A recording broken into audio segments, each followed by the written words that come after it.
যি চৰকাৰে অসমত ঘৰ বাৰী ভাঙিছে সেই চৰকাৰৰ বিৰোধিতা কৰিব আহিছো মই। অসমত যি ঘৰে বুলডোজাৰ চলিছে তাত অকল ইটা আৰু কাঠৰ নহয়, ইয়া হৈছে গৰীবৰ সপোন। যি সপোন ভাঙিলে প্ৰতিশোধ লয় জনতাই। তোমালোকে ভাবিছা নেকি যে মুছলমান মানে দুৰ্বল? একদম ভুল।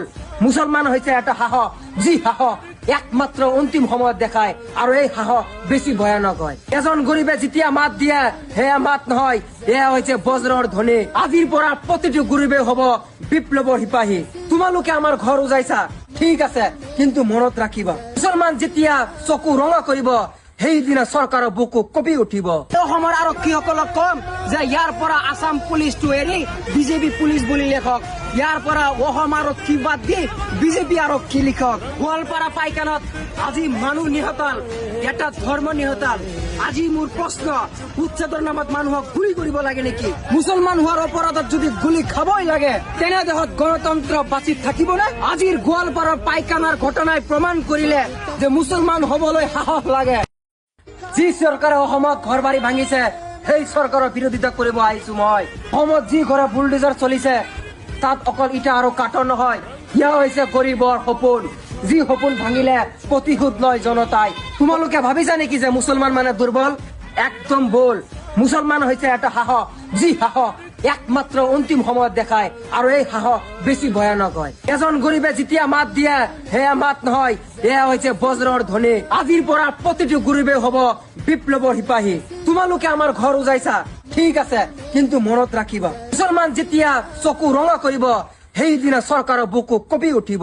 অসমৰ আৰক্ষীসকলক কম যে ইয়াৰ পৰা আসাম পুলিচটো এৰি বিজেপি পুলিচ বুলি লিখক, ইয়াৰ পৰা অসম আৰক্ষী বাদ দি বিজেপি আৰক্ষী লিখক। গোৱালপাৰা পাইকানত আজি মানুহ নিহতাল, এটা ধৰ্ম নিহতাল।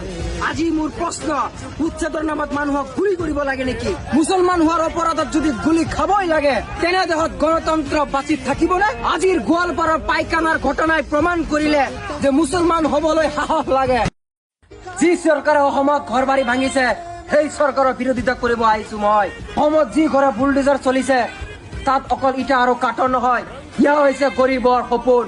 যি সপোন ভাঙিলে প্ৰতিশোধ লয় জনতাই। তোমালোকে ভাবিছা নেকি যে মুছলমান মানে দুৰ্বল? একদম ভুল।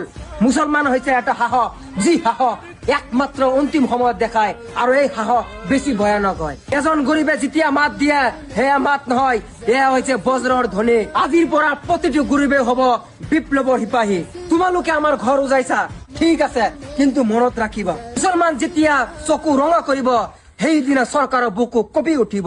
অসমৰ আৰক্ষীসকলক কম যে ইয়াৰ পৰা আসাম পুলিচটো এৰি বিজেপি পুলিচ বুলি লিখক, ইয়াৰ পৰা অসম আৰক্ষী বাদ দি বিজেপি আৰক্ষী লিখক। গোৱালপাৰা পাইকানত আজি মানুহ নিহতাল, এটা ধৰ্ম নিহতাল।